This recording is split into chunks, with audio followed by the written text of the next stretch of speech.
Welcome to Murder Mile. Today, I'm standing on North End Road in Fulham, W14. 4 streets west of the tragedy of Mr. and Mrs. Park. 3 streets northeast of Lynn, Jan and him. A tube stop south of the killing of the super spy. And 1 street north of the terrorist who'd forgot who he'd planned to blow up. Coming soon to Murder Mile. A short walk from Fulham Broadway sits West Kensington Mansions. A 7-storey red brick mansion block containing close to 80 mid-Victorian flats. For more than a century, every neighbour has had to endure each other's noise. Whether the grating wailing of ungrateful brats, the rotting of amorous newlyweds, the daily bellowing of "I hate you!" as love leaps to loathing, as the honeymoon goes from hell to "Oh, hello," with walls so thin, when the loo flushes, you can hear what your neighbour has eaten. One sweet detail is that the old signage still lingers over the entrance, which tells you where every flat is. But what it doesn't tell you are the terrible tales of what happened behind each door. Back in 1923, Flat 1, a basement flat on the northwest corner, was the home of Mr. and Mrs. Katzman, a middle-class couple with 2 young daughters. Keen to provide full-time care for Sonia, aged 4, and Jean, aged just 10 months, they hired a nursemaid who loved their children, but maybe too much. My name is Michael. I'm your tour guide, and this is Murder Mile. Episode 257. Passionately fond of Sonia.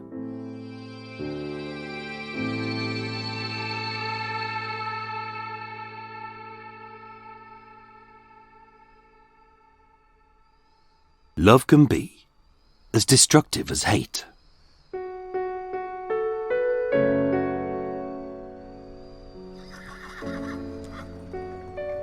Born in 1894, as a boy, Benjamin Katzman was one of hundreds of thousands of Russian Jews who fled the pogroms, carrying only what they could carry and taking with them only those who may survive. Arriving in England, a place of freedom and seemingly less persecution than in his homeland. Although an outsider, like so many, he used his skills as a milliner to make a better life for himself and his family. Like many good men, having built a prosperous business, he set his sights on marrying a good woman and was instantly smitten with Rebecca Specterman. Born in Spitalfields, as a British-born Jew who, like Ben, spoke Yiddish, Bessie and Ben made a perfect partnership, and soon marriage was on the cards. Living just a decade after the Victorian era, they were a remarkably progressive couple, as not only did Ben run a fashionable hat shop, but so did Bessie, with hers being on the same street as their basement flat at West Kensington Mansions. But when it came to marriage, they were a very traditional couple. Married in October 1915 in Whitechapel, Rebecca Specterman became Mrs. Bessie Katzman. Keen to keep their flat clean, to iron their clothes, and to make meals for this busy couple, they hired a housemaid called Minnie. And later discovering that she was pregnant at the start of 1919, Bessie also sought a nursemaid. In August 1919, Bessie and Ben welcomed into the world their firstborn, Sonia Sarah Katzman. A sweet girl with fair brown hair and apple blossom cheeks, who was a spitting image of her parents. she was healthy and well, happy and joyous, and blessed with a loving family, her life would be good. With Bessie working full-time, just days after the birth, she went to Hunt's registry office seeking a nursemaid. And although Bessie said, "I didn't receive a good reference for her," she liked her, they got on well, and by all accounts they'd struck gold, as the nursemaid clearly loved their daughter Sonia. But did she love her too much?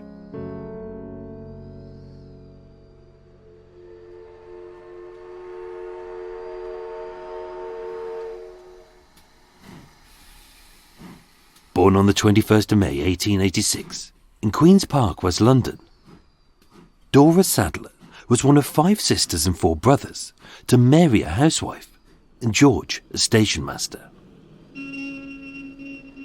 As the eldest, Dora saw herself as another mother to her younger siblings, especially in 1907, when Vera, the last of the family's brood, was born. As a button-nosed child, Dora adored Vera. So it was no surprise, given the era, that with limited options, Dora became a nursemaid with her livelihood devoted to caring for children. So it's tragic in a way that someone so loving and so devoted to the welfare of the most vulnerable would never marry, had no known lover, and had never had a child of her own. But maybe that was part of the problem. Something was wrong with Dora. It always had been, according to her family. On the surface, she was the epitome of a professional nursemaid, polite, wholesome and cheerful. If a child in her care cried, she knew exactly what song to sing and how to soothe them back to sleep. But being prone to mood swings, although fervently sober and never a drinker, this passionately loving person was said by those who knew her to be erratic, quarrelsome, moody, and possessive. Her younger sister May described how she would get into a violent temper over nothing, only to then come back a week later as if nothing had happened. Fueled by emotions rather than logic, age 17, having blown up into a petulant rage over something said to be trivial, she swallowed a bottle of spirits of salts, a caustic cleaner made of hydrochloric acid, which burnt the insides of her throat. Surviving, in 1911, she worked for Mr. and Mrs. Salomon, a Jewish couple in Hampstead. From 1912 to 1915, for Dr. and Mrs. Rawlins in Southampton, who later stated, "We had to dismiss her on the grounds of insanity. It was our opinion she was insane." And in 1916, still struggling with insomnia, she was sacked as a nursemaid in Chelsea, owing to her violent temper and her abnormal jealousy, which again resulted in a failed suicide attempt.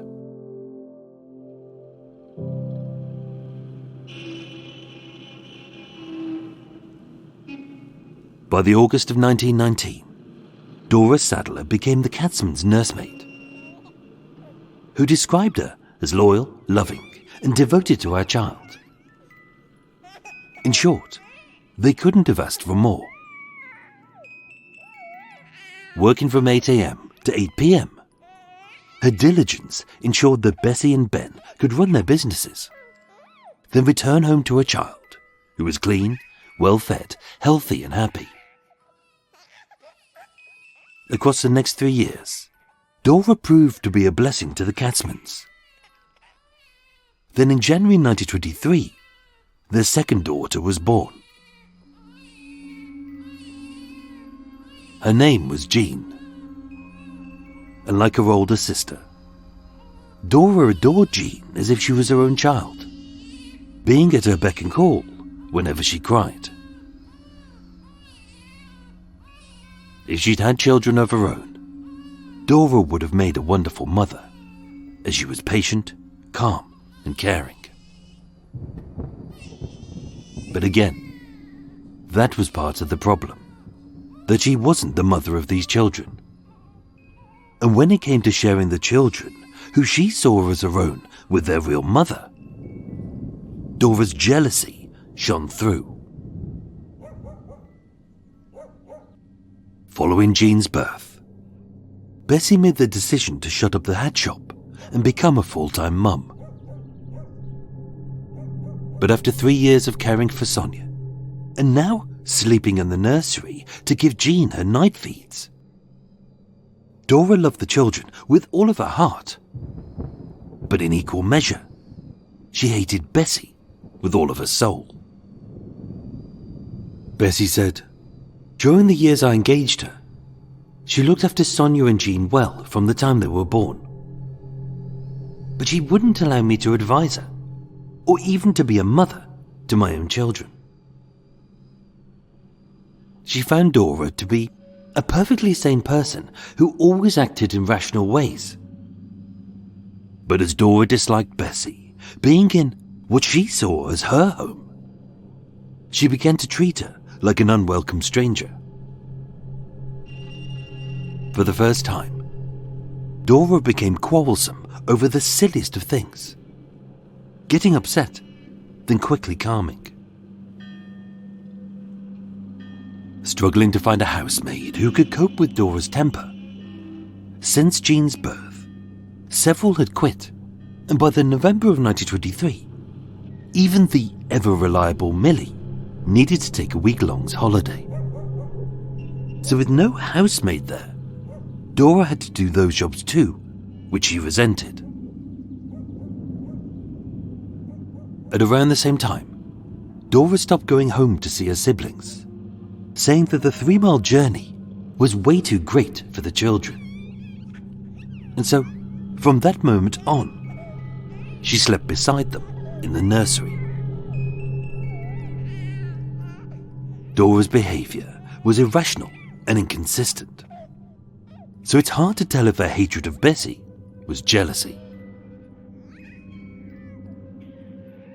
In those final months, Dora was heard expressing her hatred of Jews, which was odd, as almost all of her former employers were Jewish, and she had never spoken any anti-Semitic words in their presence. But like a darkly familiar presence which had plagued her teenage years, and possibly the later stages of her previous employments from which she was dismissed, a deep depression had crept back in. And with Dora having uninterrupted access to the children day and night, Bessie would say, "She tried to turn Sonia against me, and in consequence, Sonia didn't show me the love a mother would expect." A cloud hung low over the flat at West Kensington Mansions. Dora wasn't cruel, just sullen. She wasn't violent, just dismissive. And although for a third time, Dora had threatened to take her own life, telling her friend Edith Jones, "I'm fed up. I will put my head in the gas oven." This wouldn't be her only threat.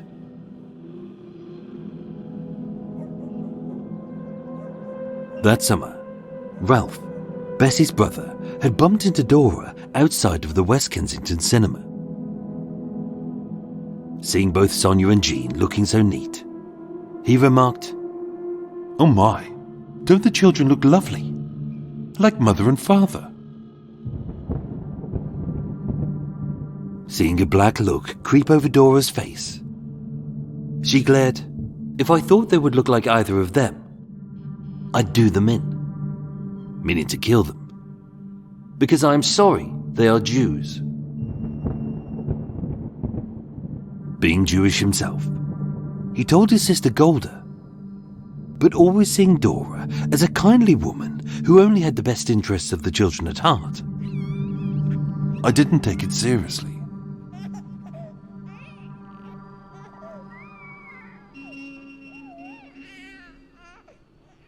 It could be a coincidence, but around the same time that Dora had begun to mentally decline, Vera, the baby sister who she had doted on, collapsed in the street, dying of an abscess of the brain.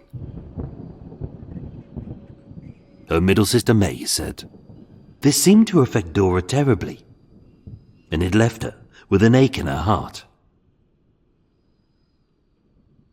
In an odd sort of way, Vera was like her own child.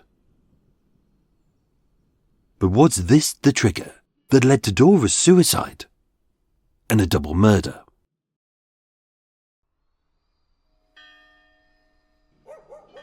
By the October, growing ever more exacerbated with her nursemaid's disobedience, Bessie dismissed Dora.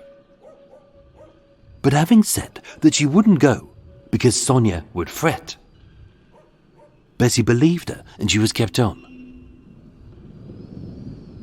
Dora wasn't bad. She was a great nursemaid who the children loved. But she disliked Bessie. The coroner would later state, "When the mother asked her to leave, this appeared intolerable to her unbalanced mind. A blind, jealous hatred dominated her to the exclusion of any other feeling." As for some nursemaids, this would have been just a job. But for Dora, this was her life and her children.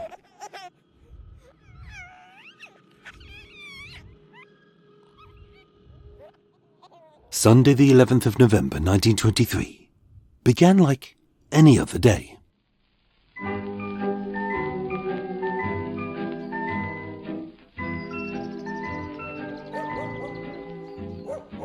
At 7 a.m, Dora awoke.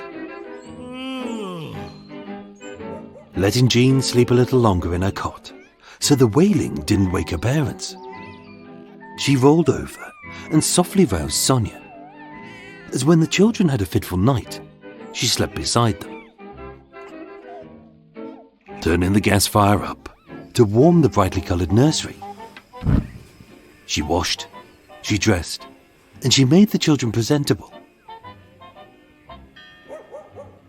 At around 1 p.m, Ben and Bessie, Sonia and Jean, along with Dora, walked 3 streets northeast to Queen's Club Gardens and the home of Bessie's sister, Golda, where they ate a brisket, roast potatoes, and a medley of vegetables.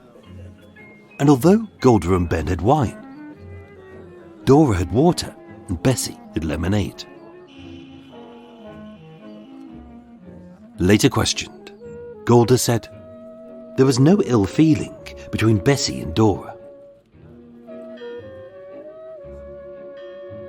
By 2 p.m, with their bellies groaning, the Katzmans and Golda retired to the drawing room, slumped into armchairs and loosened a button or two, as Dora laid baby Jean down for a midnight nap on the sofa, and Sonia sat beside her. It was a replay of so many lunches they'd spent at Golda's. The incident started over something so trivial that it almost went unnoticed.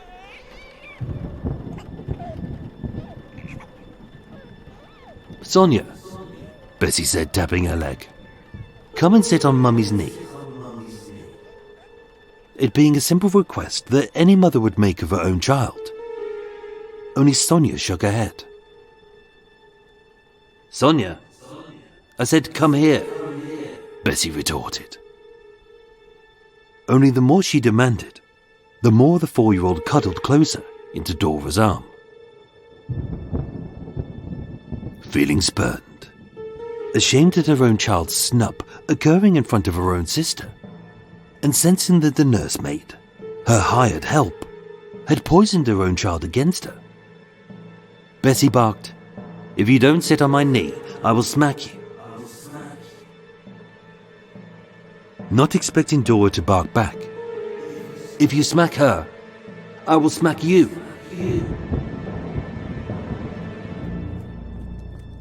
Without waiting for a rebuke, Dora marched across the room and punched Bessie hard in the mouth.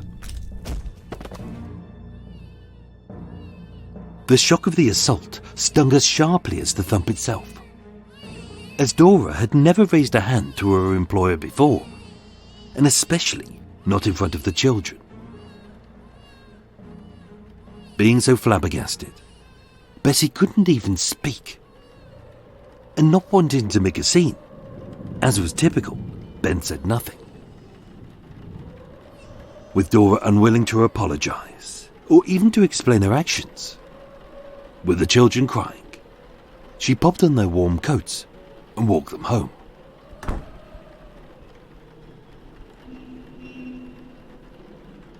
The decision was made. "She must leave our employment immediately," Bessie demanded. Only Dora had already decided how and when she was going to leave.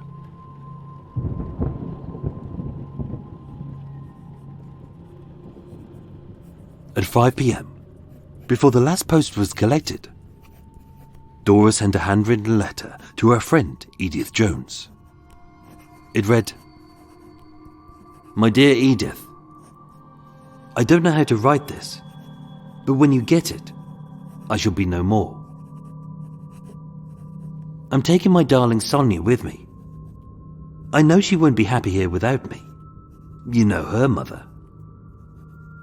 If you had seen the way she carried on with Sonia, you will understand.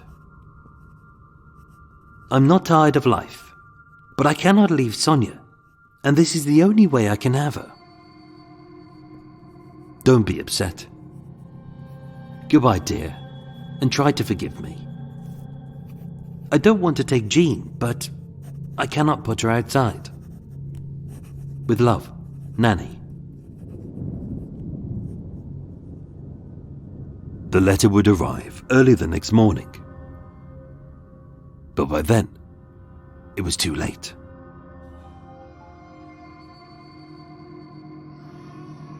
At 6:40 p.m, the Katzmans arrived back at West Kensington Mansions in a foul mood. In the nursery, baby Jean was fast asleep, but Sonia was awake and restless. Her mother tried to calm her, but with her malleable mind having been polluted by the words of a nursemaid with an axe to grind, Sonia said, "I don't like you, Mummy. I like Nanny better." Which stung like the smack which smarted her cheeks. By 7:20 p.m, enough was enough. With Ben, again not wanting to make a scene, as firmly as he could put it, he ordered Dora, "You must go tomorrow, and that is final." And although Dora refused, shouting, "I will not go until you get another nurse," as her priority supposedly was the children's welfare, Bessie barged in and stamping her feet demanded, "No, pack your things, you must go now," as she didn't want that woman in her house. The fight went on, as all three sides sank into a stalemate of the best way to end Dora's employment. Bessie wanted her out now. Dora refused to leave without a nurse to mind the children, and Ben was willing to wait until the morning to resolve this, as they had a prior dinner date with his brother John. It ended in a semi-palatable concession. In the morning, Dora would be dismissed and given 2 weeks' pay in lieu, and Sonia and Jean would be taken to Golders while Bessie hired a new nurse. But that night, with the Katzmans heading out to dinner, they would leave their 2 daughters alone with Dora.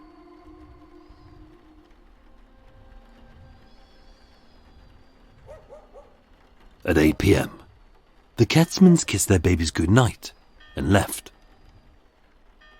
believing that their treasured tots were in the capable hands of a nursemaid who loved them, but loved one of them a little too much.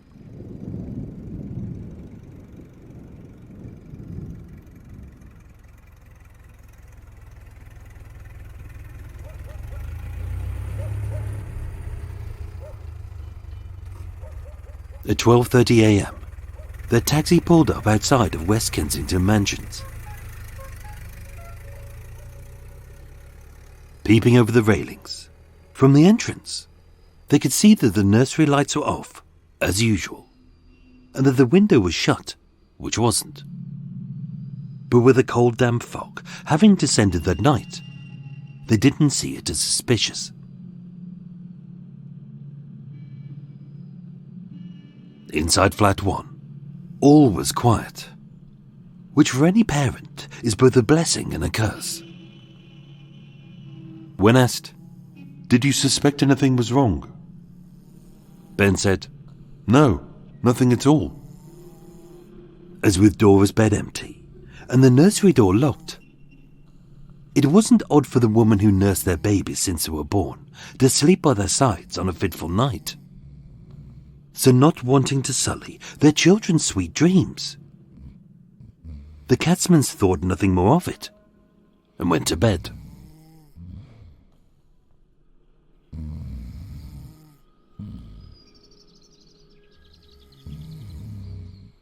Monday the 12th of November 1923 was to be a difficult day, as following Dora's dismissal, a new nurse would need to be found. One who the children would adore, but who would be a fresh start for all of them. It was the silence which first woke Ben and Bessie, as by 8:15 a.m, no one was stirring. Softly, for fear of awakening his sleeping babies, Ben knocked. "Nurse!" Only Dora didn't reply. He knocked again. "Nurse!"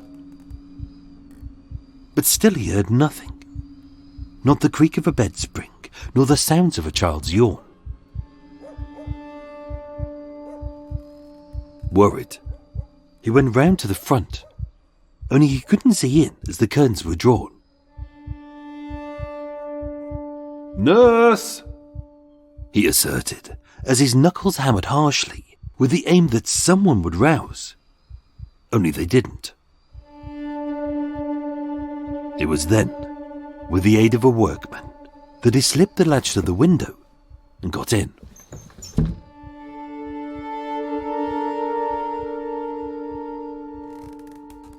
Inside, it was dark and cold. As in the air, a sulphurous odour permeated the room and made Ben gag. Choking on the noxious air which made him retch, between the cot Jean was sleeping in and the bed both Sonia and Dora were cuddled up on, he spotted a flexible rubber hose which hissed like a serpent. The fire was off, but with the ring having been deliberately pulled away, and the hose left within inches of the baby's noses. Several hours earlier, a strong flow of gas had rendered them all unconscious. Aged just 10 months, Jean was still warm to the touch when Ben picked her up. And although her little pink body gave the appearance of life, as her chubby little arms and legs hung limply, their cherry red hue gave a hideous clue the carbon monoxide had killed her. With no bruises, a pathologist deduced that she had died peacefully in her sleep, unlike her sister Sonia, who had died in a state of panic. With it determined that the gas tap had been switched on at about 5 a.m, although her body showed no signs of force, Sonia had died quickly, as in her death throes she had taken great gulps of gas. choking and convulsing as every lungful hurt. Writhing in pain, the tiny tot clenched in her fist a handful of her own hair, having ripped a clump out of her own head as the gas made her organs seize. Both children were dead. To his wife, Ben shouted, "Bessie, the nurse! She's killed the children!" And as the hysterical mother, who had fought through hours of labour, held her dead babies to her chest, her pain echoed the room with a heartbreaking wail, as everything she had ever loved had been taken.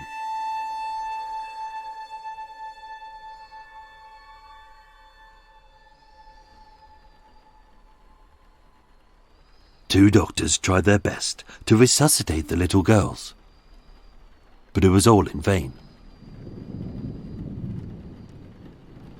Lying next to Sonia, her beloved Sonia, lay the nurse. Dressed in a nightdress, Dora's skin was the same cherry-red hue of the children she had murdered. Motionless, a dry foam still frothed about her lips, as during the night she had writhed in pain. And yet, in all irony, Dora wasn't quite dead. Rushed in an ambulance to Fulham Infirmary, it took almost a month for Dora to make a recovery.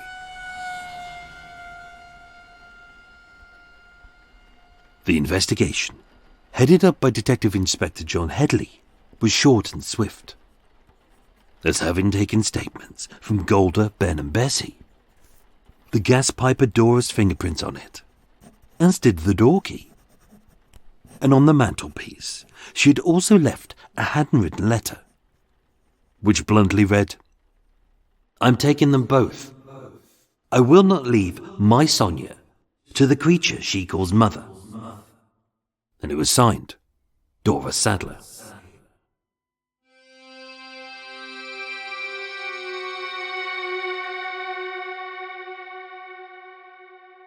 At Esther Holloway Prison, she showed signs of petit mal seizures.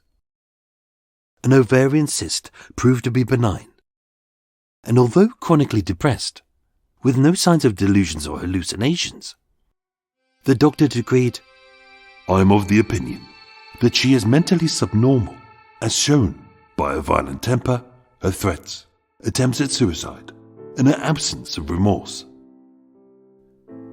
With the trial delayed until she had fully recovered from the effects of the gas, on the 16th of January 1924, 37-year-old Dora Sadler was tried at the Old Bailey before Mr. Justice Greer. With no dispute with regard to the fact that she had murdered both children, the defence went for an insanity plea, as supported by the medical officer of Fulham Infirmary, while the prosecution reiterated she was sane. With the jury deliberating for 23 minutes, the foreman declared a unanimous verdict of guilty of willful murder. And with death being the prescribed punishment, they made no recommendation for mercy. It was plain and simple. As had happened at her other employments, Dora was jealous of the mother. Sentenced to death by hanging on the 21st of February 1924, the Home Secretary commuted her sentence to life in prison, and having served her time, she died in 1961 and was buried in West Thurrock. With Sonia and Jean Katzman buried in Willesden United Synagogue Cemetery, although still grieving, on the 28th of October 1924, bringing a little joy to their 52 years of marriage, Ben and Bessie welcomed into the world a son called Henry Aubrey Katzman. He was healthy, happy, loved and protected. But unlike the sisters who he never knew, he would live to the grand old age of 97 and only passed away in 2021.